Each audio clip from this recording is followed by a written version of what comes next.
Good morning, everyone, and thank you for joining us today. My name is Rocco Galetto, and I lead the National Cyber Practice at BDO. I've had the pleasure of working with clients over the years to help them securely transform their digital programs to meet the rapidly changing demands while maintaining a level of security and risk management that is acceptable to the organization. I've also had the experience of helping some organizations react to unanticipated events and help them through the struggles and stresses associated with trying to contain and recover from events that were otherwise unplanned, untested, and maybe processes that were lacking or documentation that was lacking. My preference, of course, is to help organizations build resilience in from the start. With me today is Sasha, and together we will discuss digital resilience strategies. Sasha? Good morning. I'm Sasha Blasiak-Priestley. I lead the Cloud Security and Engineering service line here at BDO. I also have had the opportunity to help clients identify their risk in their organization, as well as react to unforeseen events. It is this experience that has helped formulate the basis for building resilience into day-to-day operations, which helps organizations quickly identify and respond to risks. We are glad that you've joined us this morning. Today, we will be discussing digital resilience, the concept of how to ensure you have visibility into the risks associated with a digital transformation and the strategies to mitigate those risks. Then, how to incorporate those mitigation strategies into operations and enable rapid development and rapid improvements for your customers. So let's start with how we frame digital resilience. Digital resilience often gets confused with the recovery mechanism and recovery process. However, resilience is more than just recovery. It's built in from the planning and design phase and requires anticipating and adapting to changes in business environment. So being able to adjust the services in near real time in order to meet changes in consumer or business demands. Digital resilience is also about being able to secure the services you offer consumers and or business partners, and ensuring those services are operational when your constituents need them. In other words, ensuring uptime, free of security events that could impact availability, integrity, confidentiality of systems, and the data contained within those systems. During this session, Sasha and I will touch upon the business environment, but focus more of our attention on the security aspects to ensuring your digital transformation is a sustainable program that continues to support your business strategies and enable business growth. Sasha, at the core, can you describe to the audience where this journey should begin? Thanks, Rocco. When I think about digital resilience, I break this down into 4 pillars. First is assessing your environment, which includes understanding the business's vision, the roadmap for the future, and consumer trends to be able to anticipate upcoming changes that may be required. It's important because alignment with business functions help the development teams understand what the business strategy is and helps them anticipate what the business will need in order to help them plan and secure their systems. It's also about assessing what data is collected. What is the sensitivity of that data? Where is it stored? And whether or not there are any regulatory compliance requirements that exist with respect to how organizations collect and use the data. Compliance requirements must also be considered in this context, especially if there are established regulations that must be adhered to for the protection of certain data sets. Doing the planning work upfront will help businesses transform in a secure way at a pace the business and its customers expect. So very helpful, Sasha. Essentially, this is about knowing where your business is going, creating the roadmap of how to get there, and then identifying landmarks along the way.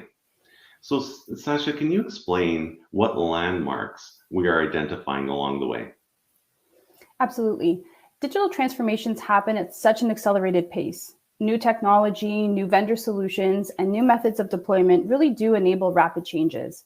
Continuous development and continuous integration allows for new capabilities, enhancements, and interconnect points with third parties that help the digital transformation journey. The key opportunities here include knowing where your assets are located, how those assets are being managed and by whom, and where intellectual property might be kept. In today's world, the data is currency. It's valuable to the individual because it's their own personal identity, valuable to the organization who can collect and use the information to extend a more powerful consumer experience, and valuable to threat actors who can buy and sell the information on the dark web execute identity theft, and commit fraud. Data collected by organizations should be treated similar to how we protect our own valuables. Data collected should be cataloged and secured. One way to secure data is to ensure any vulnerable assets are identified and vulnerabilities are addressed quickly before they are exploited by a threat actor. That's great, Sasha. Thank you. I'd like to shift to your comment about identifying vulnerable assets for a few minutes. We've heard so much in the news lately about software vulnerabilities like Log4j and others, and new vulnerabilities in software are exposed daily for IT teams to patch. But we've also experienced more and more third-party vulnerabilities and supply chain attacks of late. There was a statistic I read recently from Ponman, which cited 51% of organizations had experienced a data breach caused by a third party. So what can businesses do to be more aware and more vigilant? Enabling continuous monitoring is key. It is key to understanding how changes impact system performance and critical from a security perspective to understand if anything anomalous is happening that may be an indicator of an attack. Knowing what your vulnerable systems are and testing and deploying patches quickly. That patching can be automated and performed much more quickly, leveraging built-in cloud capabilities. Another factor is monitoring for external threats and understanding known attacker methods. This allows organizations to get a full picture of the threat landscape facing their systems and the techniques that threat actors may try and use to gain access. Monitor for changes in system configurations and correct those quickly before the threat actors have a chance to gain a foothold in the environment. Again, leveraging automation makes this task much easier. There are built-in tools and alerts that organizations can quickly enable and deploy in their cloud environment. Having in place a documented and regularly tested response plan in the event something goes wrong, your teams can quickly correct before any damage is done. Now, not every organization is going to be able to go at a digital transformation on their own. Inevitably, we will need to extend their environments to connect with third-party systems, and this introduces other risks that will need to be considered. And we'll talk about through some of those specific examples later on in this presentation. That's extremely helpful, Sasha. Thank you. What's your advice to businesses? Like, how do they know that they're doing this successfully? We know that bad things are going to happen. Something is always going to go wrong at some point. How do we recover quickly? To me, that's the true definition of resilience. Well, we've gone through 3 of the 4 pillars, and there's one more that answers that specific question. The final pillar is about learning from your experiences and improving continuously. What is included in that is continuous reporting, assessing effectiveness of controls, performance metrics, and conducting lessons learned when required. Example of metrics that a business might focus on could be reporting on the number of successful changes, downtime experienced month over month, security events investigated and remediated over time. Reviewing data and understanding the trends and initiating courses of actions to drive ongoing improvements. That's great. I believe this does help set the baseline foundation for the scenarios we're going to discuss next. So to summarize what we've covered so far, it's know your environment, identify your valuables, prepare to respond to surprises, and learn and adapt and continuously improve. So now we shift into a very common use case that involves a retail organization who wants to leverage e-commerce to reach more of its consumers. Their traditional business has been done through their physical stores. They recently expanded to online and mobile applications. The order online and pickup in store has been so successful for them, but now they want to achieve 2 additional business objectives to enhance that program. They want consumers to be able to order online, have their purchases shipped to their location of choice, and they would also like to be able to leverage analytics to send consumers targeted offers through a third-party marketing provider. So let's look at this scenario in more detail. The business environment has changed. It continues to evolve, and the retailer must adapt in order to sustain their growth. They have the tools and the skills needed to make these IT enhancements, but they also need to augment their services through a third party. Now, the third party will provide the sales and the marketing support and will interconnect with the retailer's systems electronically. Consumer information will also be shared. So will information about the consumer-specific purchases. Because the order online and delivered to home requirement, the retailer will have a requirement to collect name, address, phone number, payment information. So the risk and threat profile has changed significantly by adding this third party and the new services.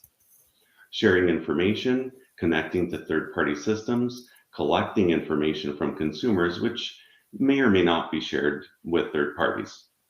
What risks does the organization need to consider during the planning, design, and implementation of these capabilities? So the first scenario we will review is the third-party marketing organization and how they've been engaged.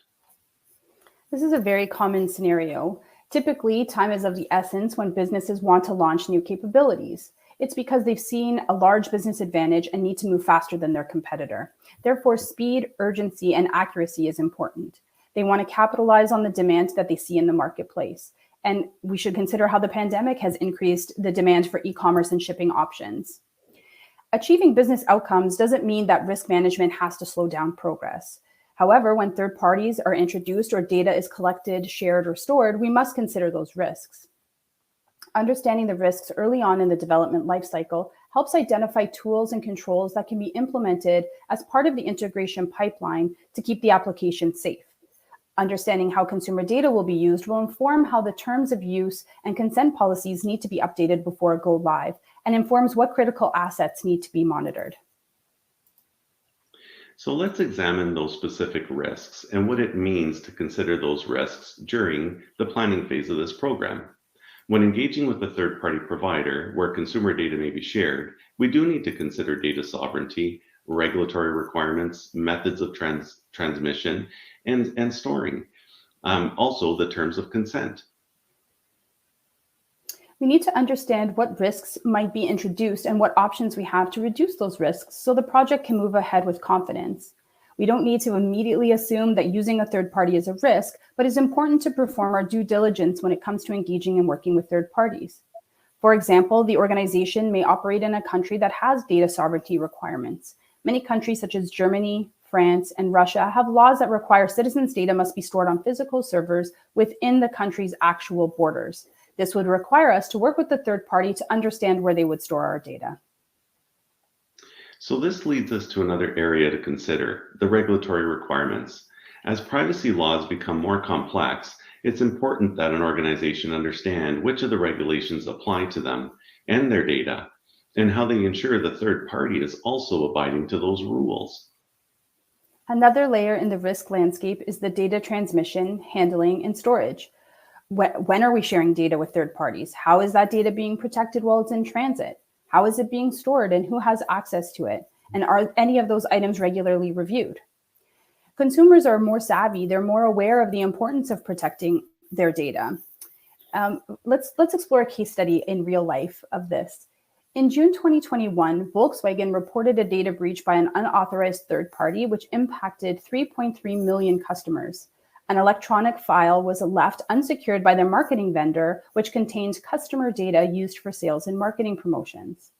There have been varying reports about the data that was taken, with some reports saying that it was just phone numbers and email addresses, while others are reporting that it was social insurance numbers, account numbers, and tax identification numbers. This highlights the importance of having a full understanding of what data is being shared with your third-party vendors, the retention period of those records. In this case, the marketing campaign used this data between 2014 and 2019, yet it was readily available in 2021. And the data itself. Organizations might want to consider the data is being shared and determine if perhaps unique identifiers could be sent to the third parties instead of the full customer data. This would limit the amount of data that the third parties have and give organizations a way to link it back without the exposure. The next area of consideration would be the ongoing rapid enhancements to code. So with code, there is this rapid pace of change that comes, and it introduces potentially new vulnerabilities or accidental backdoors within the systems. The organization may want to consider application code reviews, building code reviews into the development lifecycle. The approach ensures security, and security considerations are actually built into the release process, and it doesn't hinder progress for sure. So the business needs to maintain a competitive advantage. They want to continue to redefine the consumer experience, The objective is really to find ways of driving consumer loyalty, making the transactions more personal, and making the transactions easier to complete, especially in an environment where connecting remotely with consumers has to be different. It has to be a more rewarding experience to the consumer in order to win against your competitor. Changes come quickly, and enhancements are released daily.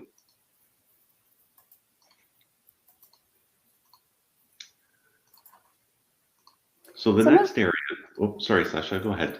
Thank you. Some of the things we may want to consider are the code iterations free from security defects or vulnerabilities, and how often is the application security tested?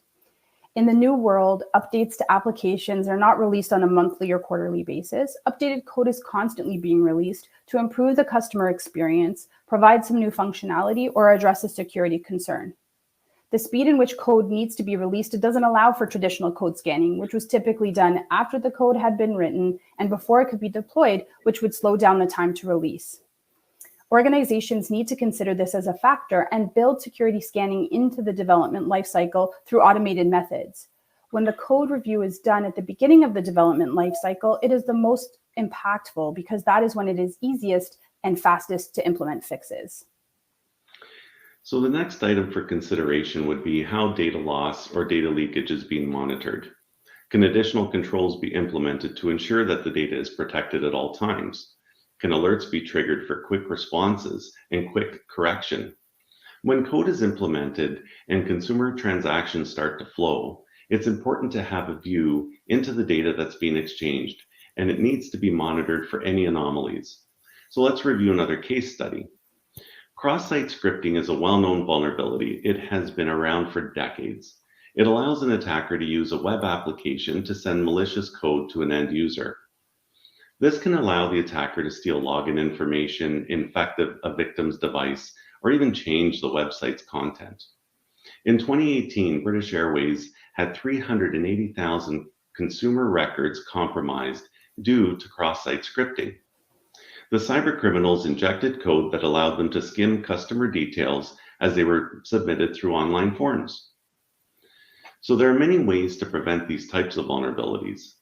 The key is to discover the vulnerabilities before the code is released into production so that any risks can be addressed and remediated before it goes live. Once it goes live, the bad guys will be the ones to find the flaws, and it gives them an advantage.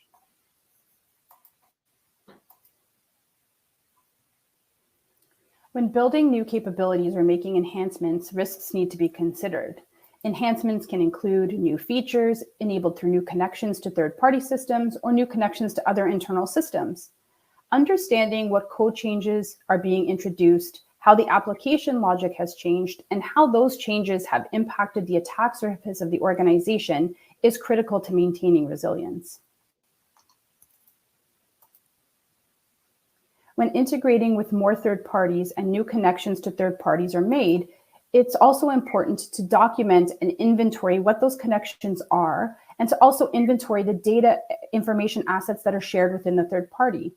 Live monitoring for third-party data breaches is a good way to learn of impacted third parties and being able to rapidly respond to mitigate any threats quickly. The reality is, when you're engaging with a third party, their cybersecurity posture is not under your organization's control. You will most likely not have complete transparency into their controls or their data handling practices. Formally reviewing the controls the third party has implemented and being able to review those on a regular basis will provide the level of confidence in the third party you've selected. It's also important to follow the practice of least privilege when granting third parties access into your environment. Another interesting area, Sasha, is organizations are leveraging application program interfaces. They allow for quick connectivity, APIs. The API functionality, which can quickly multiply throughout the application. What may start off as a handful of APIs ends up growing into hundreds of APIs as new features are introduced. Having an inventory of those and testing the APIs as they're built or modified is also a critical step to ensuring data exchange integration points are continuously protected. As cloud services continue to increase in adoption, configuration errors may result, and unexpected outcomes will happen. Back in May 2021, not too long ago, the personal data of over 100 million Android users was exposed due to numerous configuration errors that were found in third-party cloud services. The information was found in unsecured databases used by multiple applications. All of the sensitive data, names, email addresses, even chat messages, there was date of birth, gender, personal photos, locations, password, payment information, could have been accessed by anyone. Imagine if at some point there is a data breach or sensitive data is exposed. Imagine that same data resides in multiple locations across multiple vendors. How can an organization quickly identify the source of the leak if they don't have a reference point or inventory to check on? During a breach event, where every second counts, you want to make sure you have the information you need well documented and at your fingertips. Identifying the root cause quickly can help with mitigating some of the reputational risk, as it shows the organization was prepared, responded quickly, and limited the damage to the best of their ability.